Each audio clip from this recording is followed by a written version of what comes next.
So while the fuel is draining, I'm just going to remove this filter housing cover. You just need a 5/16 socket, and you can just take the 2 bolts off, one on either side. This one's already coming off, and then this one over here.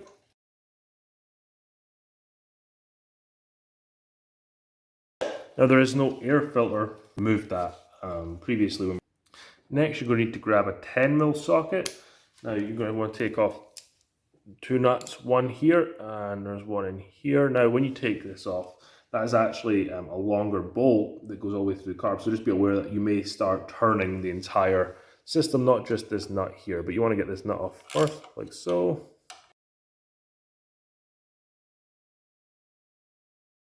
And to remove the choke lever here, you just need to turn it all the way to the choke position, like so, and then pull it up, and this back plate can come off.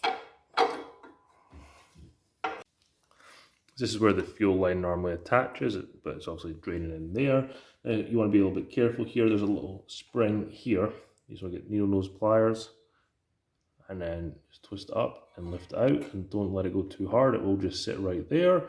And this here, there's a little black clip, so you're going to want to pull the black clip towards you, like so. That's off, and you can just lift this throttle linkage out like so. Then take off the 2 studs here holding the carburetor on. You're going to want an E6 Torx bit, or a 4mm socket also works too. So let's use the E6.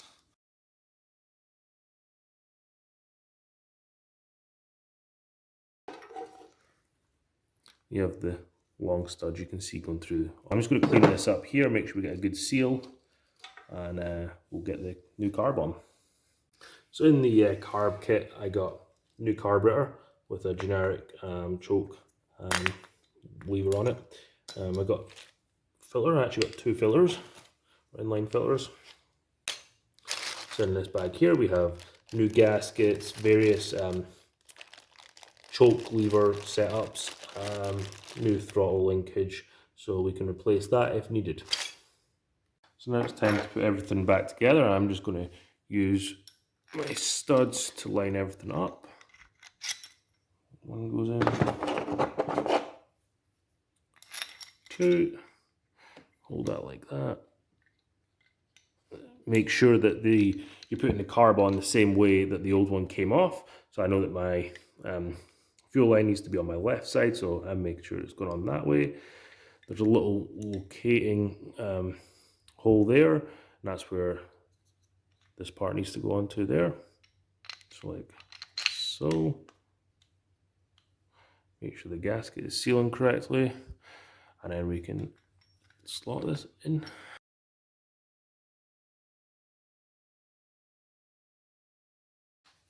So the choke lever on this is actually the wrong one, so what you're going to want to do is, well, for this model anyway, so if you do need to change it, you need to just grab this here, and that slides right out. You can lift this up and replace it with the new one. It might be easier to do before you put the carb on. But you want to remember where it needs to be positioned when it goes back on. So I want it to go in like so, and then take my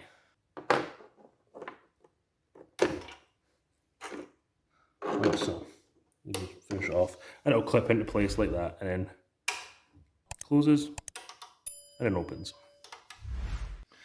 So now that you've got the carburetor on, you're going to want to put your throttle linkage in. Now, if this is the new carburetor, the hole may not be, maybe still be a little bit too tight. So you just want to push this in. You might need to get a pair of pliers and push it in like so, and then put the little clip back over like that.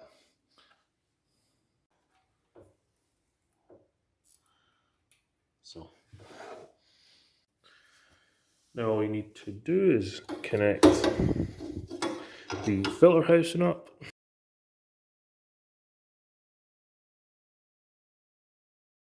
And now we can fill with fresh gas. I'm not going to put the filter cover on because I don't have a new filter. I just want to make sure that this runs.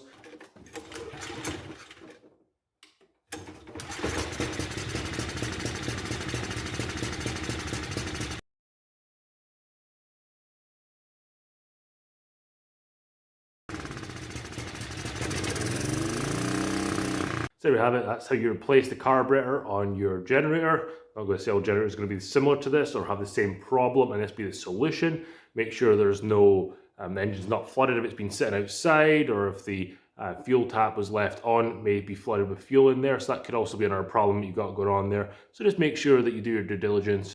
With all that being said, thank you very much for watching. If you did find this video useful, please do give it a thumbs up. Don't forget to smash that subscribe button for more content coming up soon.